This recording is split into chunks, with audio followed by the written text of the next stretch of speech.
نحمده ونستعينه ونستغفره ونعوذ بالله من شرور أنفسنا ومن سيئات أعمالنا من يهده الله فلا مضل له ومن يضلل فلا هادي له وأشهد أن لا إله إلا الله وحده لا شريك له وأشهد أن محمدا عبده ورسوله صلى الله تعالى عليه وعلى آله وصحبه وسلم تسليما كثيرا يا أيها الذين آمنوا اتقوا الله حق تقاته ولا تموتن إلا وأنتم مسلمون يا أيها الناس اتقوا ربكم الذي خلقكم من نفس واحدة وخلق منها زوجها وبث منهما رجالا كثيرا ونساء واتقوا الله الذي تساءلون به والأرحم إن الله كان عليكم رقيبا يا أيها الذين آمنوا اتقوا الله وقولوا قولا سديدا يصلح لكم أعمالكم ويغفر لكم ذنوبكم ومن يطع الله ورسوله فقد فاز فوزا عظيما أما بعد فإن خير الحديث كتاب الله وخير الهدي هدي محمد صلى الله عليه وسلم وشر الأمور محدثاتها وكل محدثة بدعة وكل بدعة ضلالة وكل ضلالة في النار أعوذ بالله من الشيطان الرجيم والذين لا يدعون مع الله إلها آخر ولا يقتلون النفس التي حرم الله إلا بالحق ولا يزنون ومن يفعل ذلك يلقى أثاما يضاعف له العذاب يوم القيامة ويخلد فيه مهانا সম্মানিত দিনী ভাতৃমণ্ডলী, আল্লাহ রাব্বুল আলামিনের প্রশংসা এবং শেষ নবী প্রিয় নবী মুহাম্মদুর রাসূলুল্লাহ সাল্লাল্লাহু আলাইহি সাল্লামের ওপর সুন্নতি খুতবার সাথে সালাত ও সালামের পরে আজকে বৃহস্পতিবার 11ই সফর 1441 হিজরি মোতাবেক 10ই অক্টোবর 2019 একটি গুরুত্বপূর্ণ বিষয় নিয়ে আলোচনা করব অল্প সময়ের ভিতরে। যদিও বিষয় অত্যন্ত লম্বা, সব দিক নিয়ে যদি আলোচনা করা যায় তাহলে কমপক্ষে 3 ঘন্টার প্রয়োজন। তার 3 ভাগের 1 ভাগ আমরা ইনশাআল্লাহ তাআলা পেশ করার চেষ্টা করব। আল্লাহ রাব্বুল আলামিন যেন কোরআন সুন্নাহর কথা বলার তৌফিক দান করেন এবং তাতে বরকত দান করেন এবং তার দ্বারা মানুষকে উপকৃত করেন। যারা দিশেহারা, পথহারা, বিভ্রান্ত তাদেরকে আল্লাহ হিদায়াত নসিব করেন, আর যারা সরল পথের উপর রয়েছে আল্লাহ তাদেরকে অটলতা দান করেন। আলোচনার বিষয়বস্তু আপনারা যারা দেখেছেন আমাদের বিজ্ঞাপন তারা শুনেছেন। বিষয়বস্তু হচ্ছে বর্তমান বিশ্বে, বিশেষ করে ভারত উপমহাদেশ, ভারত বাংলাদেশের প্রেক্ষাপটে একটি সামাজিক অপরাধ, দ্বীনি অপরাধ, সার্বিক অপরাধ, পারিবারিক অপরাধ ব্যাপক আকার ধারণ করেছে, যেটি কিয়ামতের একটি লক্ষণ যা নবী করিম সাল্লাল্লাহু আলাইহি সাল্লাম ভবিষ্যৎবাণী করেছেন। তা হচ্ছে মানব হত্যা, মানুষকে খুন করা। এর ভয়াবহ পরিণাম রয়েছে দুনিয়ায় এবং আখিরাতে। খুনির ভবিষ্যৎ অন্ধকার, এই বিষয়টি নিয়ে যদিও আমার আলোচনা আছে, একাধিকবার আলোচনা করেছি, কিন্তু এই রকম রাত দিন ঘটতেই আছে। আর মানুষ মুসলিম পরিচয় দেওয়া তো দূরের কথা, তাদের আচরণ দিয়ে মানুষ পরিচয় দিতে পারছে না, পশুর চাইতেও নিচে নেমে গেছে। আল্লাহ রাব্বুল আলামিন সত্যি বলেছেন, উলাইকা কাল আনআমি বাল হুম আদাল, ওরাই হচ্ছে চতুষ্পদ জন্তুর মতো, বরং তার চাইতেও বেশি অধম। তো আজকের অধিকাংশ মুসলিমদের অবস্থা বড়ই দুঃখজনক। ভুল হবে না যদি অধিকাংশ বলি তো উলাইকা কাল আনআমি বাল হুম আদাল, ওরাই হয়ে গেছে পাশবিক চরিত্রের,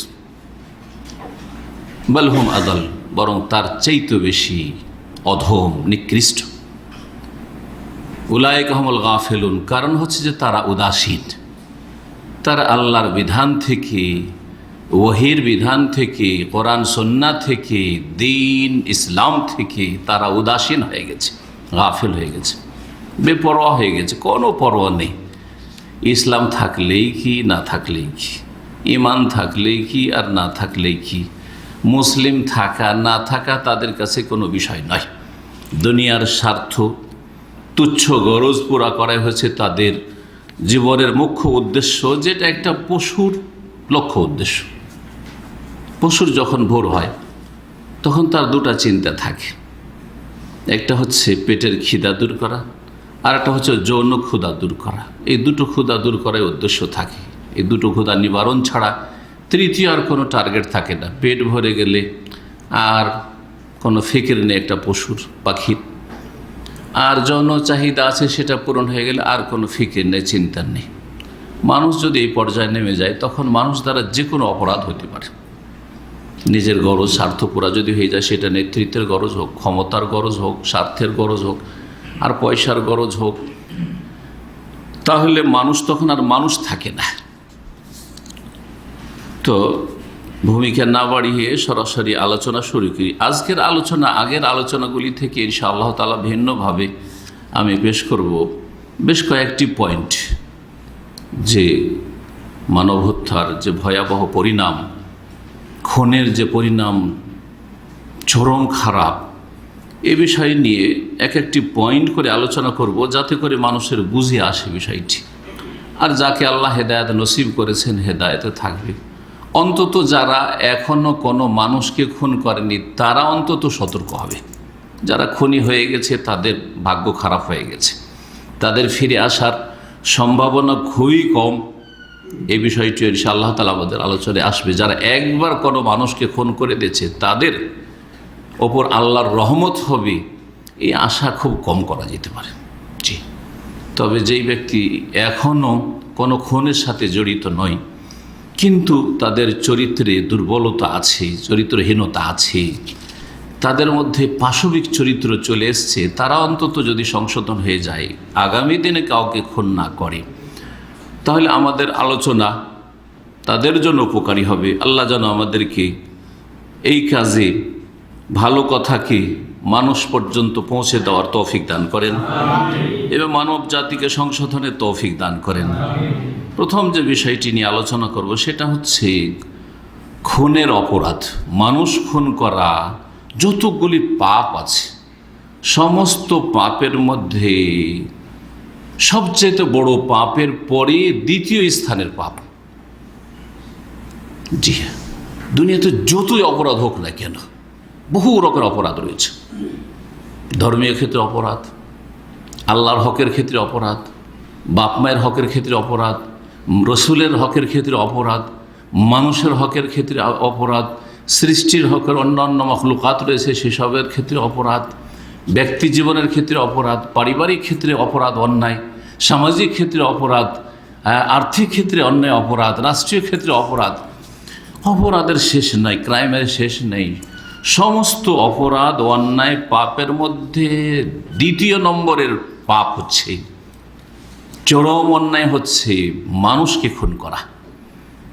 আর সেই মানুষ যদি আবার কালেমা গো মুসলিম হয়, যদি সে মুসলিম হয়, মমিন হয়, তাহলে সেই অপরাধ আরও বেশি বেড়ে যায়।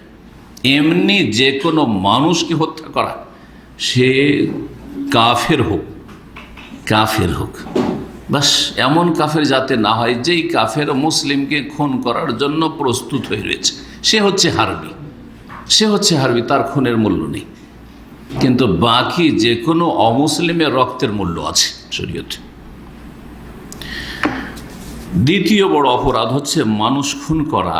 দলিল সূরা ফুরকান আয়াত নম্বর 68-69, এই আয়াতগুলি শুনে আপনাদেরকে আল্লাহ রাব্বুল আলামিন ইরশাদ করছেন, ওয়াল্লাযীনা লা ইয়াদউনা মা আল্লাহি ইলাহান আখার, যারা দয়াময়, পরম করুণাময় রহমানের বান্দা, মানে সৎ লোক, নেক মানুষ, তাদের বেশ কিছু চরিত্র বৈশিষ্ট্য আছে, যা এই আয়াতের কয়েকটা আয়াত আগে থেকে আল্লাহ শুরু করেছেন। ওয়াইবাদুর রহমানিল্লাযীনা ইয়ামশুনা আলাল আরদি হাওনা, এখান থেকে শুরু করেছেন। তারপরে তাদের এই বৈশিষ্ট্য বলছেন যে রহমানের বান্দা সত্যিকার অর্থে আল্লাহর নেক বান্দা, ওরা ভালো মানুষ, ওরা যারা আল্লাহর সাথে অন্য উপাস্যকে ডাকে না, যারা আল্লাহ ছাড়া অন্য কাউকে ডাকে না, না ফেরেশতাকে ডাকে, না নবীকে ডাকে, না জিনকে ডাকে, না গৌস কুতুব ওলি আউলিয়াকে ডাকে, কাউকে ডাকে না, না জীবিতকে ডাকে, না মৃতকে ডাকে। ডাকা মানে হচ্ছে অসাধারণ ডাকা, অসাধারণ সাহায্যের জন্য আহ্বান করা, দোয়া করা, যেটাকে বলা চাওয়া। সাধারণ ডাক, যেই ডাকে সাড়া দিতে পারবে, সাধারণ কিছু সহযোগিতা চাওয়া, এটা জায়েজ। সেটা জীবিতর কাছ থেকে হইতে পারে, মৃত সাধারণ সহযোগিতা করতে পারে না। একজন মরা মানুষ যে কবরে চলে গেছে, জিলানি হোক আর চিস্তি হোক আর শাহজালাল হোক, হ্যাঁ, আর কোন নবী রসুল হোক না কেন, সে সাধারণ, যেটা আপনার কাছে একেবারে সাধারণ সহযোগিতা, সাধারণ সহযোগিতা, একটু যে চেহারাতে একটু টিস্যু লেগে আছে, ভাই চেহারাটা আপনি পরিষ্কার করেন, এই কথাটা বলা, অথবা আপনি একটু টিস্যুটা সরিয়ে দিলেন। এই কাজটা যদি কোনো মৃত সম্পর্কে মনে করে যে এটা আমার নবী করতে পারবেন, তাহলে সে শিরকি আকীদার লোক। সাধারণ কাজও করতে পারেন একটা মৃত ব্যক্তি, তার জন্য সব কিছু অসাধারণ। মৃত আদম সন্তান মারা গেছে, আমল বন্ধ হয়ে গেছে। নবী সাল্লাল্লাহু আলাইহি ওয়াসাল্লাম, সহিহ মুসলিমের হাদিস, ইযা মাতা ইবনু আদম ইনকাতা আনহু আমালুহু, তার কাজকর্ম বন্ধ হয়ে গেছে। যেমন ইবাদত বন্দেগীর কাজ বন্ধ হয়ে গেছে, তেমনই তার সাহায্য সহযোগিতার কাজও বন্ধ হয়ে গেছে, কথা বলার কাজ বন্ধ হয়ে গেছে, সালামের উত্তর দেওয়ার কাজ বন্ধ হয়ে গেছে, সব বন্ধ হয়ে গেছে। আল্লাহ ছাড়া অন্য কাউকে যারা ডাকে তারা মুশরিক, বহুত্ববাদী, মুওয়াহিদ মুসলিম নয়, মুমিন নয়। সেই জন্য রহমানের বান্দাদের বৈশিষ্ট্য হচ্ছে মুওয়াহিদ, তারা একত্ব প্রতিষ্ঠাকারী, আহলে তৌহিদ, তাদের তৌহিদের সুরক্ষা করে। আর তৌহিদ যদি না থাকে, শিরকে লিপ্ত হয়, তো সবচেয়ে বড় অপরাধ করল। সবচেয়ে বড় অপরাধ হচ্ছে তাহলে শিরক এবং তার সমতুল্য গুনাহ। কারণ শিরক বললে অনেকভাবে তাহলে নাস্তিকতা, হ্যাঁ, শিরক আর কুফরি, আর যতগুলি কুফরি, নাস্তিকতার কুফরি হোক, আর কোরআন সুন্নাহর কোনো একটি বিধান অস্বীকার করার কুফরি হোক, কুফরি সমান। শিরক আর কুফরি যতগুলি আছে, নেফাক, অন্তরের মুনাফিকি হোক, আকীদার মুনাফিকি হোক, সবগুলি একই ক্যাটাগরির। গবেষক ওলামাদের কাছে বেনামাজি হোক, কারণ বেনামাজি যেহেতু বড় কুফরি করলো, সুতরাং সেটা শিরকের সমতুল্য গুনাহ, শিরকের সমতুল্য গুনাহ। এটা একজন মুসলিমকে জানতে হবে যে আমাকে মুসলিম হয়ে বাঁচতে হইলে আমি মুশরিক হয়ে মরবো না, মুনাফিক হয়ে মরবো না, কাফের নাস্তিক হয়ে মরবো না। তাহলে বেনামাজি হয়ে যেন না মরে, আধা নামাজি হয়ে না মরে, 5 ওয়াক্ত 17 রাকাত পড়ে যদি মারা যায়, তো সে মুসলিম, সে মুসলিম। আর যদি আমি মুসলিম আছি, নামাজটা শুধু পড়ি না, না না না, আপনার শুধু মৌখিক দাবি, হাসর মাঠে এই দাবি কোনো কাজে আসবে না। আল্লাহর রাস্তে আপনাদের কল্যাণের জন্য বলছি, জাতির কল্যাণের জন্য বলছি, 17 রাকাত মাত্র সারা দিন মিলে ফরজ আল্লাহ করেছেন, ভাগ করে যেভাবে এই 17 রাকাত পড়ে মুসলিম হয়ে যান, তাহলে আপনি নাস্তিক না, মুনাফিক না, কাফের না, বেদিন না, মুশরিক না। আর না হলে তাদের সমতুল্য আপনার পাপ। আল্লাহ যেন মুসলিমদেরকে এই প্রথম বিষয়টি সংশোধন করার তৌফিক দান করেন, ইসলামের গণ্ডিতে প্রবেশ করার তৌফিক দান। উদখুলু ফিস সিলমে কাফা, পুরোপুরি ইসলামে প্রবেশ করেন। আপনি নামে শুধু ইসলাম, হ্যাঁ, আপনার আইডি কার্ডে ইসলাম, আর আপনার কাজে কর্মে আকীদাতে আপনার ইসলাম নেই। আপনি মানুষের কাছে মুসলিম, কিন্তু আল্লাহর কাছে মুসলিম না আপনি। সুতরাং নামাজি মুসলিম হন, তাহলে মুসলিম। দ্বিতীয় অপরাধ, আল্লাহ বলছে ওয়ালা ইয়াকতুলুনান নাফসাল্লাতী হারামাল্লাহু ইল্লা বিল হক। আর যার রহমানের বান্দা হবে, তারা এমন কোন ব্যক্তিকে হত্যা করবে না। নাফস মুসলিম বলেননি, যে কোনো মানুষের কথা আল্লাহ বলছেন, মুসলিম অমুসলিম, সৎ অসৎ, খারাপও যদি হয়, পাপিষ্ট যদি হয়, রোজা রাখে না, হ্যাঁ, যাকাত দেয় না, নামাজ পড়েন, আপনি খুন করে দিবেন? না না না, জায়েজ না আপনার জন্য এটা। যদি মৃত্যুদণ্ড তার থাকে শরীয়ত সম্মত, সেটাও সরকার বাস্তবায়ন করবে, আমার আপনার কালটা। ওয়ালা ইয়াকতুলুনান নাফস, আর এমন কোন ব্যক্তিকে হত্যা করে না, আল্লাতী হারামাল্লাহ, যাকে হত্যা করা আল্লাহ হারাম করেছেন, ইল্লা বিল হককে, তবে যদি ন্যায়সঙ্গত হয়। ন্যায়সঙ্গত, বিবাহিত ব্যভিচার করেছে, রজম করতে হবে। খুন করেছে একজন মানুষ অন্যায়ভাবে, সুতরাং তাকে কিসাসে খুন করা ফরজ। খুন করাই হচ্ছে তার ইনসাফ। মুরতাদ হয়ে গেছে, খুন করা ফরজ, এগুলি ফরজ। কিন্তু ফরজ আদায় করবে শাসক, শাসকের মাধ্যমে তার বাস্তবায়ন হবে। তাহলে দ্বিতীয় বড় অপরাধ ইসলামের হচ্ছে কি? মানুষকে খুন করা। হ্যাঁ, কাকে খুন করা? শুধু খুন করা বললাম, তাহলে একটা কেউ যদি বিড়াল খুন করে জাহান্নামে যাবে, কিন্তু সেটা অপরাধ, কিন্তু এরকম অপরাধ না, মানুষ খুন করার মতো অপরাধ নয়। জি, অপরাধ কাবিরা গুনাহ সেটাও। তো এটা হচ্ছে দ্বিতীয় অপরাধ, মানুষকে খুন করা হচ্ছে দ্বিতীয় সবচেয়ে বড় অপরাধ। তৃতীয় অপরাধ ওয়ালা ইয়াজনুন, যারা রহমানের বান্দা তারা জেনাকারী হইতে পারে না, ব্যভিচারকারী হইতে পারে। ব্যভিচারকারী রহমানের বান্দা নয়, সে খাঁটি, তার আল্লাহর গোলামিতে ভেজাল আছে। নামে আল্লাহর গোলাম আব্দুর রহমান আব্দুল্লাহ, কিন্তু কাজে সে আল্লাহর গোলাম নয়। তৃতীয়, তাহলে মুসলিম জীবনে বা মানব জীবনে বড় অপরাধ হচ্ছে জেনা ব্যভিচারে লিপ্ত হওয়া। আল্লাহ আমাদের সকলের হেফাজত করেন। নারী ফিতনা আজকালকার বড় ফিতনা, নারী ফিতনা আজকালকার বড় ফিতনা, আর নারীদের জন্য পুরুষ যুবকরা বড় ফিতনা এই সোশ্যাল মিডিয়ার যুগ। আল্লাহ এই ফিতনা থেকে আমাদের মুসলিম ভাই বোনদের হেফাজত করেন। আল্লাহ বলছেন ওমাইয়া ফাল যালিকা, কেউ যদি এরকম অপরাধ করে ফেলে, খুন করে, শিরিক করে অথবা জেনা করে, খুন করে দিল, ইয়ালকা আসামা, তাহলে সে গুনার সম্মুখীন হবে, বিশাল বড় গুনার সম্মুখীন হবে। এই গুনার বোঝা নিয়ে থাকবে, আর এই গুনার বোঝা নিয়ে হাশর মাঠে হাজির হবে। তাহলে শাস্তি কি হবে? আল্লাহ ইউযাফ লাহুল আযাব ইয়াউমাল কিয়ামা, কিয়ামতের দিবসে, বিচার দিবসে তার জন্য আযাব দ্বিগুণ করা হবে। সুবহানাল্লাহ, শুধু আযাব দেওয়া হবে না, বলেন এই কথা বলেননি আল্লাহ, বলেন কি বলছেন? ইউযাফ, ইউযাফ বলা কমপক্ষে দ্বিগুণ করা, বহু গুণকেও, হ্যাঁ, দাফা ইউযাফ বহু গুণে বর্ধিত করাকেও। ওয়াল্লাহু ইউযাইফু লিমান ইয়াশা, সাদকার ফজিলত সম্পর্কে 1, 10 হয়, 10, 100 হয়, 100, 700 হয়, যে আয়াতগুলি বলা হয়েছে ওখানে বলা হয়েছে ওয়াল্লাহু ইউযাইফু লিমান ইয়াশা। তাহলে যেই ব্যক্তি খুনি, তার গুনাহকে আল্লাহ বা তার শাস্তিকে, আযাবকে জাহান্নামে, কবরে, হাসরের মাঠে কি করবেন? বহুগুণ বর্ধিত করবেন, বহুগুণ শাস্তি দেবেন আল্লাহ রাব্বুল আলামিন। যদি এই কেউ তর্জমা করে ভুল নয়, ইউযাফ লাহুল আযাব, আল্লাহ যে কত শাস্তি দেবেন এই শাস্তি মানুষের জানা নেই, বহুগুণ শাস্তি দেবেন অন্য অপরাধীর তুলনায়। ওয়াখলুদ ফিহে মুহানা, এবং জাহান্নামে বড় লাঞ্ছিত হয়ে চিরস্থায়ী থাকবে। শাস্তিগুলি শুনেন, বহুগুণ শাস্তি, স্থায়ী শাস্তি, এটাই তার আসল শাস্তি। হ্যাঁ, যদি সেটা কুফরি পর্যন্ত পৌঁছায়, কারণ অনেক সময় খুন করা কুফরি পর্যন্ত পৌঁছায়। আরে বেটাকে মারলে কি হবে? হালাল, কিচ্ছু হবে না। তার মানে একজন মুসলিমের খুন করা কাছে কি মনে করছে? হালাল, তাহলে সে বড় কাফের, সে মুরতাদ।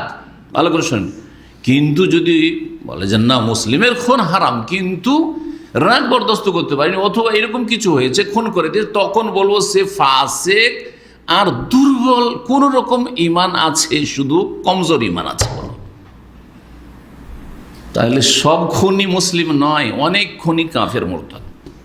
যে হালাল মনে করবে, যে মনে করবে কোনো ব্যাপার না, যে মনে করবে আমি এটা মানি না, কাফের। ইল্লা মান তাবা, আল্লাহ কত দয়াবান, তারপরে বলছেন তবে যদি কেউ তওবা করে নেয়।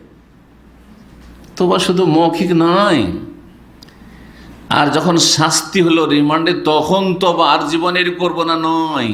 এর প্রমাণ হচ্ছে ইল্লা মান তাবা ওয়া আমানা, ওর ইমান গেছে, ইমানের নবায়ন করলো। আমানা কেন নিয়ে আসলো? তাহলে বোঝা যাচ্ছে যে খুন করা এত বড় অপরাধ যে কুফরি অথবা কুফরি কাছাকাছি চলে গেছে, কুফরিতে চলে গেছে, আর না হলে কুফরির কাছাকাছি চলে গেছে। এই জন্য আমানা, আমানা মানে ইমান নিয়ে আসা। কখনো ইমান নিয়ে আসা, কখনো ইমানের নবায়ন করা, তাফসীর করবো আমরা। শুধু এতটা যথেষ্ট নয়, তওবা করলো, ইমানের নবায়ন করলো, ইমান একেবারে দুর্বল হয়ে গেছে, নবায়ন করলো, সুন্দর করলো, তা যথেষ্ট নয়। ওয়া আমেলা আমালান সালিহান, ভালো আমল অনেক করে প্রমাণ করে দিল যে আমি আর ওই রকম খুনি না, আমি খুব ভালো মানুষ হয়ে গেছি। ওয়া আমেলা আমালান সালিহান, এত সোজা নয় একজন মানুষকে খুন করে দাও। ওয়া আমেলা আমালান সালিহা ফাউলাইকা ইউবাদদিলুল্লাহু সাইয়্যাতিহিম হাসানাত, তখন আল্লাহ তার পাপের জায়গায়, পাপ সময়ের জায়গায় নেকি রেখে দেবেন, বা তার পাপ সমূহকে নেকিতে রূপান্তরিত করবেন। এর মানে এই যে সব পাপগুলি তার নেকি হয়ে যাবে, এটা যদিও বাহ্যিক অর্থ কেউ কেউ বলেছে, কিন্তু এর আরেকটি অর্থ শোনে, এটা হচ্ছে তার আমলনামা পাপে ভরেছিল, এখন নেকিতে আমলনামা ভর্তি হতে শুরু হবে যখন ইমানের সাথে সাথে আর তওবার সাথে সাথে ভালো আমল করা শুরু করবে। অনেক ভালো আমল করছে, অনেক বেশি নেক আমল করছে, হ্যাঁ, আর বড় অনতপ্ত লজ্জিত হচ্ছে, কান্নাকাটি করছে আল্লাহর কাছে। জি, এই তো ছিল আয়াত। একটি হাদিস শোনায়, বুখারী মুসলিমের হাদিস। আনাস রাদিয়াল্লাহু তাআলা আনহু বর্ণিত, রাসূলুল্লাহ সাল্লাল্লাহু আলাইহি ওয়াসাল্লাম বললেন, নবী সাল্লাল্লাহু আলাইহি ওয়াসাল্লাম জিজ্ঞাসা করা হয় যে সবচেয়ে বড় গুনাহ কি? তখন উত্তরে বলেছে আকবরুল কাবায়ের, যত কাবিরা গুনাহ আছে, আর কাবিরা গুনাহ 70-এর অধিক আছে, 70-এর বেশি হচ্ছে কাবিরা গুনাহ। ইমাম যাহাবী রাহমাতুল্লাহ আলাইহি, এইরকম শাইখুল ইসলাম আহমদ আব্দুল্লাহ রাহমাতুল্লাহ আলাইহি, তারা কাবিরার উপরে বিশেষ একটি কিতাব লিখেছে, একটি করে কিতাব লিখেছেন। এরকম বেশ কিছু আইম্মা আছে যারা কাবিরাগুলিকে কালেকশন করেছেন। বলছেন রাসূলুল্লাহ এই হাদিস, আকবরুল কাবায়ের, কাবিরা তো অনেক আছে, বড় গুনাহ, কবির মানে বড়, বড় গুনার মধ্যে সবচেয়ে বড় গুনাহ হচ্ছে আল ইশরাকু বিল্লাহ, আল্লাহর সাথে শিরক করা বা শিরকের সমতুল্য গুনাহ। ওয়া কাতলুন নাফসি, আর 2 নম্বর বড় কাবিরা গুনাহ হচ্ছে কাবিরার মধ্যে ওয়া কাতলুন নাফসি, মানব হত্যা করা, মানুষকে হত্যা করা। 3 নম্বর হচ্ছে ওয়া উকুকুল ওয়ালিদাইন, মাতা পিতাকে কষ্ট দেওয়া বা অবাধ্য হওয়া। ওয়া কাউলুজ জুর, 4 নম্বর হচ্ছে মিথ্যা কথা বলা, মানে মিথ্যা সাক্ষী দেওয়া। কারণ অন্য রিওয়ায়াতে রয়েছে আওকালা শাহাদাতুজ জুর, মিথ্যা কথা বলা আর মিথ্যা সাক্ষী দেওয়া, দুটোতে পার্থক্য আছে। একটা লোক ব্যক্তি জীবনে মিথ্যা কথা কিছু বলে, কাবিরা গুনাহ, কিন্তু সে কারো হক নষ্ট করলো না মিথ্যা বলে, 9কে 6 করলো না, কিন্তু মিথ্যা সাক্ষী দিয়ে দোষীকে নির্দোষী করে দিল আর নির্দোষীকে দোষী সাব্যস্ত করে দিল। এই যে আজকালকার অ্যাডভোকেটগুলো অধিকাংশই কিন্তু এই পাপে লিপ্ত। সাক্ষী শুধু না, যারা আদালতে সাক্ষী দিচ্ছে অথবা সামাজিক বিচারে সাক্ষী দিল মিথ্যা সাক্ষী, তারাই শুধু না, তার আগে উকিলগুলো, আরে চরম অপরাধী খুনিদের উকিল হয়ে ওকালতি করছে, আল্লাহর দুশ্মনের উকিল হয়ে তাকে তার সাফাই গাইছে, তাকে মুক্ত করার জন্য আপ্রাণ চেষ্টা চালাচ্ছে। কিসের জন্য? এই তুচ্ছ কটা পয়সার জন্য। এত নিচে নেমে গেছে, তো এই শিক্ষা করে লাভটাই কি? এই লেখাপড়া করে লাভটাই কি? এই জন্যই বলি যে ওকালতির পেশা হালাল পেশা নয়। কারণ হালাল যদি করেন, আমি উকিলদের সাথে বেশ কিছু উকিল ভাইয়ের সাথে কথা বলে দেখেছি, হালাল যদি করে তো পেটের ভাত হবে না, পেটের ভাত হবে না। জি, মানে পেট তো অনেক বড় হয়ে গেছে। পেটের ভাত মানে কি, যদি ধরেন 100-200 গ্রাম চাল লাগে, তাহলে তো পেটের ভাত হবে, কিন্তু ওতে তো আর ওদের পেট ভরবে না, তো কোটিপতি হইতে হবে। সুতরাং এই পেটের ভাত পেটের ভাত হবে না আর পেট ভরবে না, এই ফিতনার যুগে, পয়সার ফিতনার যুগে। সুতরাং এই ওকালতির পেশা কোনো বাপ মা ছেলে মেয়েকে পড়ায়েন না, কারণ তাকে ধরে রাখতে পারবেন না, লোভ সামলাতে পারবেন না। এদিকে বেতন কয়টা পয়সা, সরকারি চাকরি করে লাভটা কি? এদিকে আনলিমিটেড পয়সা, শুধু দোষীকে নির্দোষী সাব্যস্ত করে দিতে পারলেই হলো। আউযু বিল্লাহি মিনাশ শাইতানির রাজিম। আল্লাহ এরকম নিকৃষ্ট জীবন থেকে হেফাজত করেন মুসলিমদের। জি, দ্বিতীয় পয়েন্ট হচ্ছে যে কোনো ব্যক্তি যদি কাউকে খুন করে, খুনি 4টা হক নষ্ট করে, একটা হক না। জি, এর আগে হয়তো শোনেননি কোনোদিন। খুনি কয়টা হক নষ্ট করে? 4টা হক নষ্ট করে। একটা হক না, 2টা নয়, আল্লাহর হক নষ্ট করে। জি, আল্লাহর হক নষ্ট করে। আর কার হক নষ্ট করে? বান্দার কয়েক বান্দার হক নষ্ট করে, সরকারের হক নষ্ট করে, শাসকের হক নষ্ট করে। হক নষ্ট করে যাকে খুন করলো, যে নিহত হইল তার হাতে, তার হক নষ্ট করল। কয়টা হইল? 3টা। 4 নম্বর হচ্ছে যাকে খুন করলো তার আত্মীয় স্বজন, ওয়ারেসিন, তার বাপ মা, তার স্ত্রী, তার ছেলে মেয়ে, তার ভাই বোনের আছে এখনও সাবালক হয়নি, আশা করেছিল যে আমার ভাইটা বেঁচে থাকলে আমাদেরকে লেখাপড়া করিত, আমাদের রোজগার করতো, অথবা বড়ই হয়েছে কিন্তু বড় আশা ছিল আমার ভাইটা লেখাপড়া করছে, বড় একজন শিক্ষিত হলে আমাদের বংশের একটা সুনাম হবে এবং এটা আমাদের জন্য সাপোর্ট হবে। কত বড় বড় আশা নিয়ে মনে স্বপ্নের জগতে সে দিনপাত করছিল। সমস্ত স্বপ্নকে কি করলো? চূর্ণ বিচ্ছন্ন করে দিল। বাপ মা কত বড় স্বপ্ন দেখছিল তাকে দিয়ে। বিবাহিত হলে স্ত্রী কত স্বপ্ন দেখছিল যে আমার স্বামী অনেক বড় হবে, ছেলে মেয়ে থাকে কত বড় স্বপ্ন দেখছিল যে হ্যাঁ আমি, আমার বাবা আমাকে মানুষ করবে, এইভাবে আমাকে মানুষ করবে। সুবহানাল্লাহ, ওয়ারিসিনদের হক নষ্ট করল। জি হ্যাঁ, এই যে কয়েকটা হক নষ্ট করে, এই জন্য কয়েক রকমের শাস্তি, ইউদাফ লাহুল আযাব, এমনি নয়, বহুগুণ শাস্তি খুনিকে এই জন্যই দেওয়া হবে যে বহুগুণ অপরাধ করেছে সেই জন্য। আল্লাহর হক নষ্ট করে অপরাধ করেছে। আল্লাহর হক কেমন করে নষ্ট করলো? কারণ আল্লাহ খুন করা হারাম করেছেন, সুতরাং সে সীমা লঙ্ঘন করলো, আল্লাহর বিরুদ্ধাচরণ করলো, রাসূলুল্লাহ সাল্লাল্লাহু আলাইহি ওয়াসাল্লামের বিরুদ্ধাচরণ করলো, সুতরাং আল্লাহ এবং রসুলের হক নষ্ট করলো সাল্লাল্লাহু আলাইহি ওয়াসাল্লাম।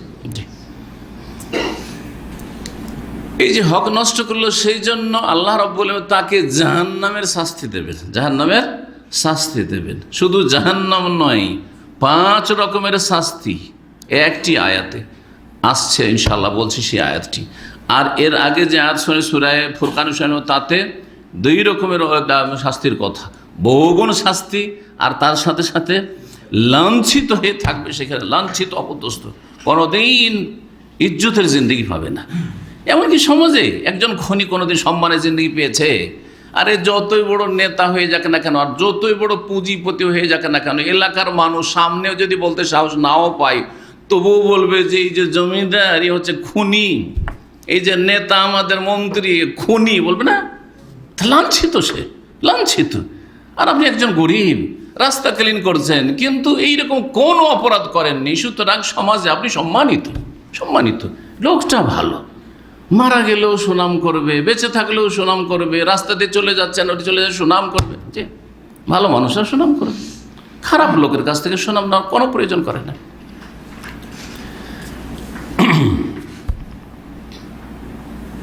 আল্লাহ নষ্ট করবে, সেই জন্য আল্লাহ বলে কঠোর শাস্তি রেখেছেন।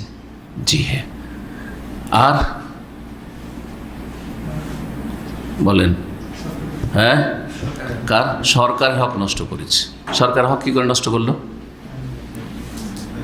কারণ যদি কাউকে খুন করতে হয়, তার খুন করা হালাল হয় ইল্লা বিল হক, তাহলে এই হকের প্রতিষ্ঠা কে করবে? কার মাধ্যমে হবে? সরকারের মাধ্যমে হবে। মৃত্যুদণ্ড দেবে সরকার, সরকার দেবে। হাতে যেহেতু আইন নিল, সেই জন্য সে কি করলো? সরকার হক নষ্ট করলো। সুতরাং সরকার, জি হ্যাঁ, তাকে যে রকমের শাস্তি দেওয়ার প্রয়োজন, আর সেটা কোরআন সুন্নাহ অনুযায়ী দেবে। ওহীর বিধায় একজন মুসলিম শাসকের জন্য ফরজ, আল্লাহ যেভাবে শাস্তি দিতে বলেছেন সেইভাবে শাস্তি দেবে। সেই ক্ষেত্রে কোনো মায়া দয়া বা ছাড় এটা করবে না। মদিনা ইউনিভার্সিটির সিনিয়র একজন প্রফেসর, আমার ওস্তাদ ছিলেন, ডক্টর জিয়াউর রহমান আজমি হাফিজাহুল্লাহ তাআলা। তিনি মসজিদে নবীতে বর্তমান দার্স দিচ্ছেন এখন। আর তারপরে একটি গুরুত্বপূর্ণ কিতাব সংকলন করেছেন, আপনারা আজকাল সোশ্যাল মিডিয়া দেখবেন, আল জামে ও শামিল, সমস্ত যে হাদিসগুলি, কুতুবুস সিত্তার হাদিসগুলি একসাথে জমা করছেন। তো ওনার কাছে আমার নাইউল্লাহ তার পড়েছি এক সময়, তারপরে এক সময় ডিনও হয়েছিলেন, হাদিস ফ্যাকাল্টির রিটায়ার হয়েছেন। তো উনি পাকিস্তানে বিয়ে শাদী করেছিলেন। উনি কিন্তু নিউ মুসলিম, সুবহানাল্লাহ। কলেজ লাইফে গিয়ে ইসলাম গ্রহণ করেন, আর ইসলাম গ্রহণ করার পরে আল্লাহ তৌফিক দেয় তাকে। ধোপার ছেলে, ধোপা পর্যন্ত, ধোপা যে কাপড় ধোয়া আমাদের দেশে, ধোপার ছেলে, গরিবের ছেলে, বাপের সাথে ওই কাপড় ধুইত, আর ওই কলেজে পড়ে এসে বাকি টাইমটা কাপড় ধুইত। আল্লাহ হেদায়েত করলো, বাপ মা এত কট্টর বাড়ি থেকে বের করে দিল, কিন্তু হেদায়েত হয়ে গেল। হেদায়েত হলে মদিনা ইউনিভার্সিটির চান্স পেল লেখাপড়া করার। আমাদের থেকেও 30 বছর বা 20-25 বছর আগে ওনার লেখাপড়া, 20 বছর আগে অন্তত। তারপরে ওখান থেকে মাস্টার্স পিএইচডি মেসর থেকে করে আসলেন। আসার পরে আলহামদুলিল্লাহ সৌদি আরবে আসলেন, লেকচারার হলেন, প্রফেসর হলেন, এখানকার নাগরিকত্ব পেয়ে গেলেন। সেই যুগে সহজ নাগরিকত্ব পেয়ে গেলেন। বিয়ে শাদী করেছিলেন পাকিস্তানে। তিনি পাকিস্তান খুব যাতায়াত করতেন, মূলত ইন্ডিয়ার লোক, তিনি উত্তরপ্রদেশের আজমগড়ের লোক, সেই জন্য তাকে আজম বলা হয়। তো তিনি বলছিলেন, সত্যি কথা বলছেন পাকিস্তান, বাংলাদেশ, ভারতে বা যেসব দেশে গণতন্ত্রের রাজনীতি আছে, সেসব দেশে অপরাধী 2-4 বছর পরে মানুষের মায়ার পাত্র হয়ে যায়।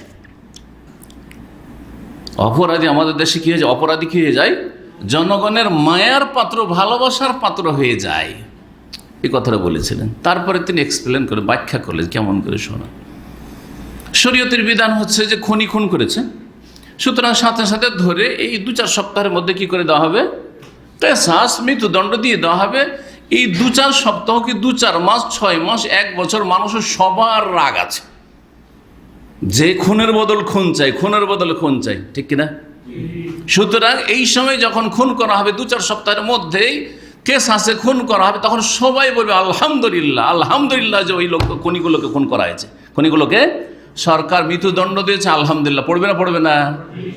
কিন্তু এই গণতন্ত্রের কুফরি রাজনীতিতে মানবরচিত বিধানে কি করা হয়, জেলে নিয়ে যাওয়া হয়, তারপরে রাখা হয়, তারপরে জামিন দেওয়া হয়, কেস চলতে থাকে, 5 বছর 10 বছর পরে একটা রায় হয় যে 5 বছরের সাজা হলো। আমার চোখের সামনে দেখেছি, একটি জীবনের চোখের সামনে খুনের ঘটনা দেখেছিলাম, তাতে ওই লোকগুলি যারা খুন করেছিলেন তাদেরকে 5 বছর করে শুধু সাজা হয়েছিল, 4 বছর 5 বছর, 4 বছর 5 বছর করে সাজা হয়েছিল ছোটোকালে। তখন আমার বয়স 10 বছরে।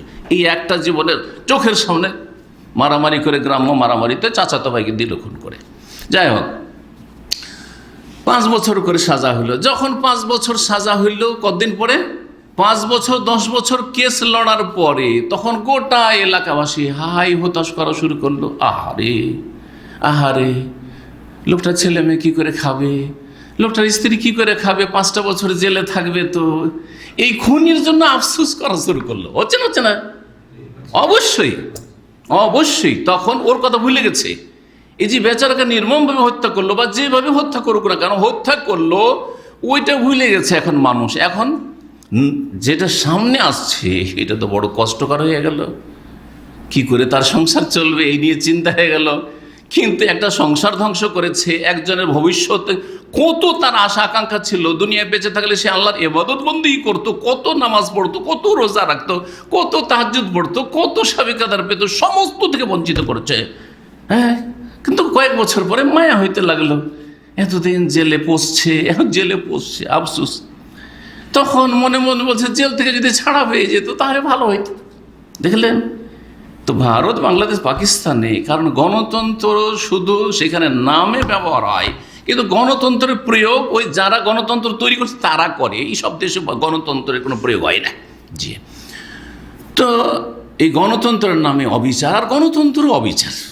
জি, আল্লাহ ছাড়া মানুষের বিধান অবিচার, জুলম, অত্যাচার, সীমালঙ্ঘন, তাগুতের বিধান। যতই গণতন্ত্রের সাথে ইসলামী গণতন্ত্র লাগিয়ে দেন না, মানে ইসলামী তাগুত, ওর মানে হচ্ছে ইসলামী তাগুত। জি, ভালো করে শুনে রাখেন। জি, তো বলছিলাম যে 3টি হক জড়িত। এই হকগুলি ভালো করে বুঝেন একটু। আল্লাহর হকের কথা বললাম, তার সরকার হকের কথা বললাম। 3টি হক, ওই লোকটিকে হত্যা করলো। ওইটি বলছিলাম, ওই লোকটা যে বেঁচে থাকতো আমার মতো, আপনার মতো, 60 বছর 70 বছর, যা নর্মালি সাধারণ মানুষ বেঁচে থাকে, প্রাকৃতিক সাধারণ মৃত্যু আমরা ধরে নেবো 60 বছর 70 বছর, তাহলে ওর বড় একটা আশা ছিল যে আমিও 60 বছর 70 বছর বাঁচবো, কত কি করব, আমার ছেলে মেয়ে হবে, তো এই হবে সেই হবে, কত স্বপ্ন তার ছিল। সুবহানাল্লাহ, সব স্বপ্নকে চূর্ণ বিচূর্ণ করে দিল। জি হ্যাঁ, এই জন্য আল্লাহ কি করেছেন, কিসাস ফরজ করেছেন। খুন করেছে এক লোককে, তোমাকে খুন করা হবে। কয়েকজন মিলে, অনেক লোক মিলে খুন করে, সবাই খুনের শরিক, সবাইকে খুন করা হবে। এটা হচ্ছে শরীয়তের বিধান। আসছে আমার আলোচনা যদি সময় পাই তাহলে ভালো করে শুনে রাখেন। যদি সবাই শরিক হয়, সবাইকে খুন করা হবে। সরকার এই কাজ করবে, এটা সরকারের ফরজ। 3য় বা 4 নম্বর কার হক নষ্ট করলো, ওয়ারিসিনদের। হ্যাঁ, মাতা পিতা, ছেলে মেয়ে, স্ত্রী, এদের হক নষ্ট করলো। সেই জন্য আল্লাহর বিধান, আল্লাহ রাব্বুল আলামিন এই কিসাসের বিধানটা এই ক্ষেত্রে। মৃত ব্যক্তি, যেই ব্যক্তি খুন হয়ে গেল, ওর কিন্তু হক আদায় হল না, ও যে দুনিয়া থেকে চলে গেল, ও দুনিয়া থেকে চলে গেল। কিন্তু যদি একে কিসাস হত্যাও করা হয়, সে তো আর কিছু পেল না। সেই জন্য আখিরাতে আল্লাহ রাব্বুল আলামিন তাকে দেবেন, কিছু দেবেন। ওই মর্মে হাদিস আছে, ওয়াতিকাদ সাফাকা দামা হাজা। জি হ্যাঁ, খুন করেছো, ফাইউতা হাজামিন হাসানাতি, নেকি দাও, নেকি দাও, নেকি দাও, আর সর্বহায় জাহান্নামে চলে যাও। জি, তাহলে যেই ব্যক্তি নিহত হলো তার হক বাকি থেকে গেল কিসাসের মাধ্যমে। আর কিসাস যদি না নেয় তাহলে যদি বলে আমরা কেসাস নেব না কিন্তু দাবি ছাড়বো না, তাহলে কিসে নেমে আসবে? মুক্তিপণ দিয়াতে নেমে আসবে। দিয়াতের যে একটা মোটা অঙ্ক পেলো, এটা কার কাজ দেবে? ওয়ারিসিনদের কাজ দেবে, বাপ মায়ের কাজ দেবে, স্ত্রীর কাজ দেবে, ছেলে মেয়ের কাজ দিবে। এর মাধ্যমে তাদের হক আদায় হবে। যে হক নষ্ট করেছে হক আদায় হবে। জি হ্যাঁ, আচ্ছা টাকা পয়সা পাইলো তো কিছুটা হক আদায় হইলো, তারা লাভবান হইলো। কিন্তু খুন করা হইলো, খুনের বদল খুন করা হইলো, এতে কি লাভ হইলো? হ্যাঁ, এতে বেশি লাভ হইলো। এতে তাদের মনটা ঠান্ডা হয়ে গেল। আলহামদুলিল্লাহ, আমার ছেলেকে খুন করেছে, আমার মেয়েকে খুন করেছে, বা আমার আত্মীয়কে খুন করেছে, আলহামদুলিল্লাহ সরকার মৃত্যুদণ্ড দিয়েছে, যে খুন করেছে তাকেও খুন করা হয়েছে। মনটা ঠান্ডা হবে না? হবে না? তুইও থাকতে পারলি না, আমার ভাইকে রাখলি না, আমার ছেলেকে রাখলি না, তো তুইও তো থাকতে পারলি না। মন ঠান্ডা হয়ে যাবে। ওয়াসফে সুদুরা কওমিন মুমিনিন, আল্লাহ কোরআনে কারিমে বলেছেন জিহাদের জিহাদগুলি রয়েছে, কেন আল্লাহ জিহাদ ফরজ করেছেন, ওই ক্ষেত্রে এই বাক্যটি বলা হয়েছে। মুমিনদের দিলটা ঠান্ডা হবে, দিলটা ঠান্ডা হবে, শীতল হবে। জি, আর মৃত্যুদণ্ড না দিলে আত্মীয় স্বজনদের দিল ঠান্ডা হবে না, মনে শান্তি আসবে না, সারা জীবন তাদের কষ্ট, মনোকষ্ট থেকে যাবে। সুতরাং এই মানবরচিত বিধানকে সরাইতে হবে, আল্লাহর বিধানকে কায়েম করতে হবে, এটি হচ্ছে সমাধান। 3 নম্বর যে বিষয়টি বলবো সেটা হচ্ছে খুনির 5টি শাস্তির কথা, 5 রকমের শাস্তির কথা একই আয়াত আল্লাহ সূরা নিসার আয়াত নম্বর 93 আল্লাহ ইরশাদ করেছেন, অমাইয়াক্তুল মুমিনা মুতাআম্মিদা, কেউ যদি কোনো মুমিন মুসলিমকে ইচ্ছাকৃত খুন করে, ইচ্ছাকৃত মানে জানছে যে এটা মানুষ মুসলিম বা মানুষ, আর এমন অস্ত্র দিয়ে মারলো বা এমনভাবে পিটালো, এমনভাবে মারলো যে বাঁচবে না। ছোট একটা পাথর না, যে ছোট একটা পাথর মেরেছিল যাতে সাধারণত একটু জখমও হয়তো হয় না, কিন্তু ওই সময় তার মৃত্যু ছিল, মারা গেল, তো বলে খুনি, তখন হার্ট অ্যাটাক হয়েছে অথবা কোনো কারণে মরেছে, কিন্তু এমন মার দিল যে তাতে মানুষ সাধারণত বাঁচানো, খুনি তারা। ইচ্ছাকৃত মারা হচ্ছে এমনভাবে মারা যাতে সাধারণত মানুষ মারা যায়। যদি মারে ফাজাজাও জাহান্নাম, প্রথম শাস্তি হচ্ছে জাহান্নাম, জাহান্নামে যেতে হবে। এটা ধরে নিতে হবে খুনিকে, খুনির আত্মীয় স্বজনদেরকে ভালো করে। আর যারা মানুষের খুনকে এত সস্তা মনে করেছেন, জাযাউ জাহান্নাম, জাহান্নামে যেতে হবে। খালেদান ফিহা, চিরকাল থাকতে হবে, এটি হচ্ছে আসল শাস্তি, আসল শাস্তি। কিন্তু চিরকাল যদি তৌহিদ ঠিক থাকে তাহলে চিরকালকে দীর্ঘকালে আল্লাহ রূপান্তরিত করতে পারেন। তওবা যদি হয়তো আল্লাহর ইচ্ছে, খালেস তওবা যদি হয়, সংশোধন হয়ে যায়, যেমন সূরা ফুরকান আয়াতে বললাম, নেক আমল দ্বারা প্রমাণ করে দিল যে আমি সেই লোক না, আর ওই খুনি না, আমি অন্য চেহারার মানুষ, এখন অন্যরকম হয়ে গেছি, তাহলে আল্লাহর ইচ্ছা। আল্লাহ যদি ক্ষমা করেন তো যাকে খুন করে তাকে আল্লাহ তার রহমত দিয়ে রাজি করে দেবেন, সেটা আল্লাহর ব্যাপার। আল্লাহ কীভাবে রাজি করবেন? তার বান্দা কি যে মজলুম, যে নির্যাতিত, তাকে আল্লাহ কীভাবে হাসর মাঠে রাজি করেছেন, আল্লাহ রাব্বুল আলামিনের বিষয়। কিন্তু অত সহজ নয় যে আপনি মাফ পেয়ে যাবেন। খালেদান ফিহা, এটি হচ্ছে আসল শাস্তি, চিরকাল। তৃতীয় শাস্তি, ওয়াগাযিব আল্লাহু আলাইহি, আল্লাহর গজব হয়, আল্লাহর গজব, এত রাগ হয়, এত ক্রোধ হয়, যেটাকে গজব বলা হয়। আল্লাহর গজব যার ওপর হতে থাকবে সেই ব্যক্তি রহমত থেকে বঞ্চিত, সেই ব্যক্তি জান্নাতে যেতে পারবে না, সেই ব্যক্তি শাস্তি থেকে অব্যাহতি পাবে না, গজব। 4 নম্বর, ওয়া লাআনাহু, আল্লাহ লানত হয় তার উপর, অভিসম্পাত। লানত মানে রহমত থেকে বঞ্চিত করা ঘোষণা, যেন আল্লাহর পক্ষ থেকে ঘোষণা করা আছে যে খুনিকে আমি দয়া করব না, খুনির ওপর আমার রহমত হবে না, খুনির জন্য কোনো রকমের ছাড় নেই, লানত। 5 নম্বর, ওয়া আ'আদ্দা লাহু আযাবান আযীমা, আর খুনির জন্য মহাশাস্তি আল্লাহ তৈরি করে রেখেছেন। জাহান্নাম একই স্তরের না, সর্বনিম্ন স্তরে জাহান্নাম আবু তালেব, আর সবচাইতে নিম্ন স্থানে জাহান্নামে থাকবে আব্দুল্লাহ বিন উবাই মুনাফিক আর তার সাথে মুনাফিকরা। আর এর মাঝখানে যে কত স্তর আর কত রকমের শাস্তি জাহান্নামে রয়েছে, আযাবান, আজ মহাশাস্তি তৈরি করে রেখেছে আল্লাহ রাব্বুল আলামিন, তৈরি করা আছে। আল্লাহ বলছেন, এইটাও বিশ্বাস করতে হবে আপনাকে যে তৈরি আছে, রেডি হয়ে আছে, তৈরি করতে হবে না, তৈরি হয়ে আছে মহাশাস্তি আল্লাহর পক্ষ থেকে। জি,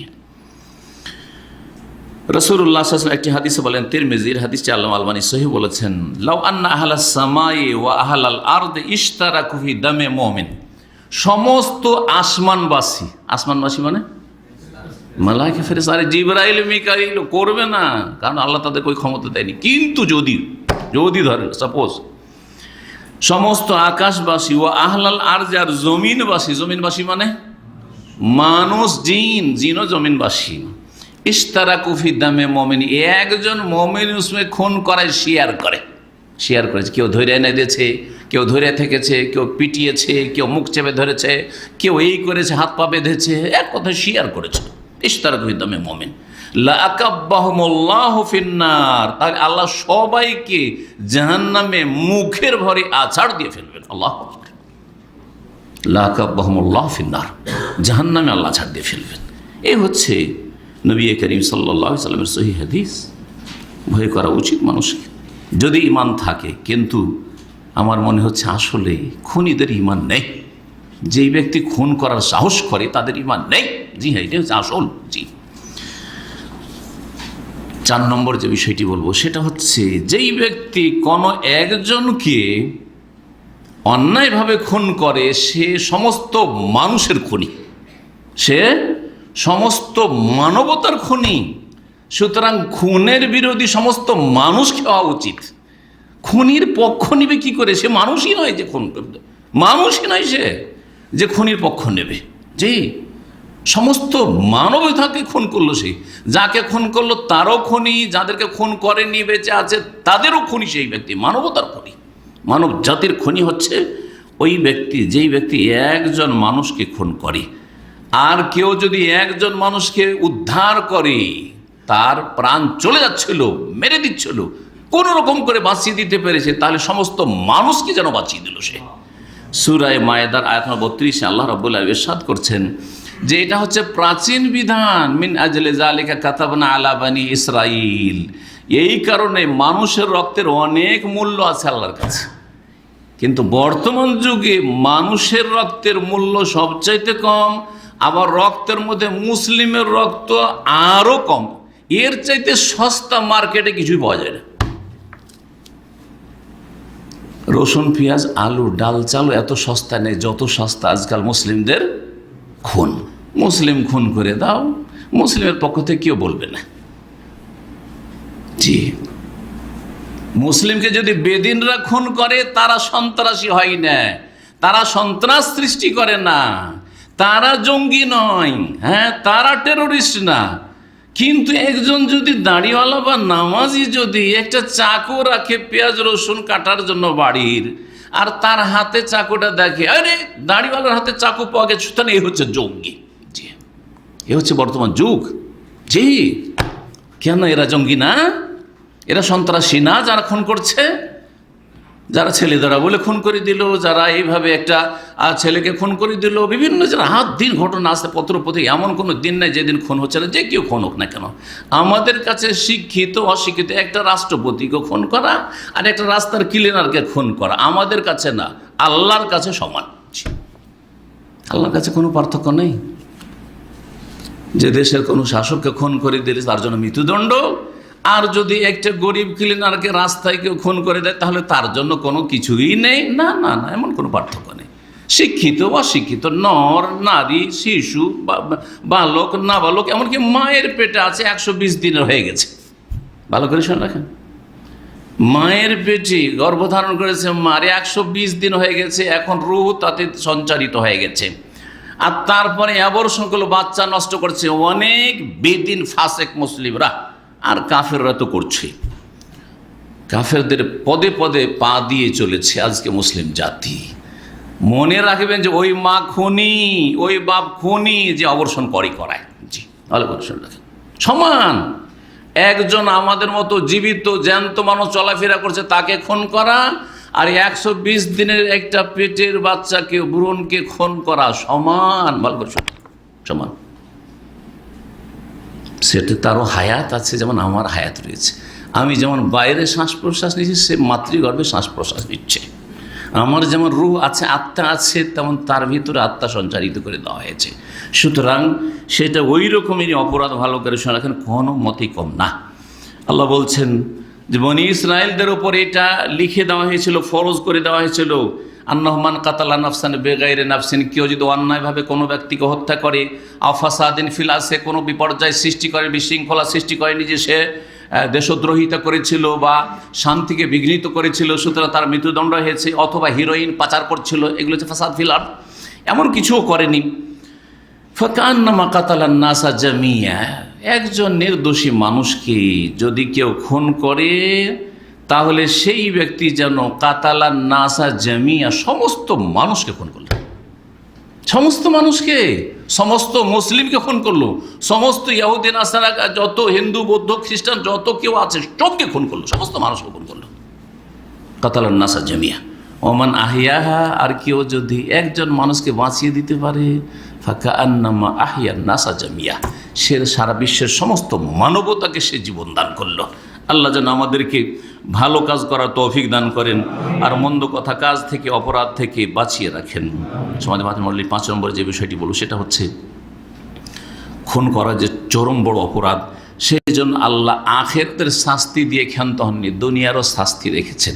যেগুলো বড় বড় অপরাধ এগুলির ক্ষেত্রে দুনিয়ার শাস্তি রেখেছেন, কারণ আখিরাতের শাস্তি অনেক দূরে, সেটা গায়েব অদৃশ্য। যারা বেদিন, যারা দুর্বল ইমানের মানুষ, তারা ওই আখিরাত দেখে না, কারণ তাদের সামনে জিন শয়তান, মানুষ শয়তান পর্দা ফেলে দিয়েছে, সুতরাং আখিরাতের ভয়টাই নেই।